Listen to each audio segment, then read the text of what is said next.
മോനെ ശ്രീകാന്തേ. ആഹാ, എന്ത് സുഖാ വിളിക്കുന്നത് കേൾക്കാൻ. അതൊരു സന്തോഷമാണ്.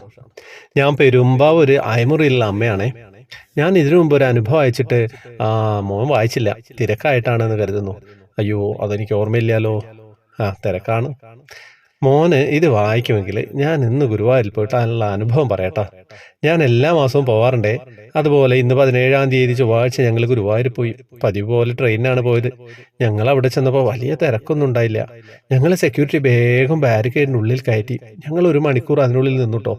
അത് കഴിഞ്ഞ് അവിടെ തുറന്നു തന്നു. ഞങ്ങൾ തൊഴാൻ കയറി. ഒരിക്കൽ തൊഴാൻ കയറിയ മണ്ഡപത്തിനടുത്ത് കയർ കെട്ടിയിട്ട് തൊഴുത് അവർ തള്ളുമാറ്റുകയാണ് ചെയ്യാറ് കേട്ടോ. ഇന്ന് ചെന്നപ്പോൾ കണ്ണനെ കൺകുളിർക്കെ കാണാൻ സോപാനത്ത് നിന്ന് നിർത്തി തൊഴുവിച്ചുട്ടോ. എനിക്ക് ഭഗവാനെ അത്ര അടുത്തുനിന്ന് തൊഴാൻ പറ്റിയ കാര്യം പറയണമെന്നുണ്ട്. ഭഗവാൻ എന്താ കഥ, എന്നോട് അത്രയും സ്നേഹം കാണിച്ചു. അങ്ങനെയെല്ലാം ഞാൻ മറന്നുകൊണ്ട് തൊഴുതുട്ടോ. മനസ്സ് നിറച്ച് സന്തോഷമായിട്ട്. എന്താ പറയാന്നറിയില്ല, അത്രയ്ക്കുണ്ട് നല്ല അനുഭവം. ഒന്ന് പറയണേ മോനെ. എൻ്റെ പേര് മായ എന്നാണ്. സത്യം പറഞ്ഞു കഴിഞ്ഞാൽ അമ്മ അങ്ങനെ ആ തുടക്കത്തിൽ വിളിച്ചപ്പോൾ തന്നെ എനിക്ക് തോന്നി ഭഗവാൻ എന്തെങ്കിലും കാണിച്ചിട്ടുണ്ടാവും സന്തോഷമായിട്ട്.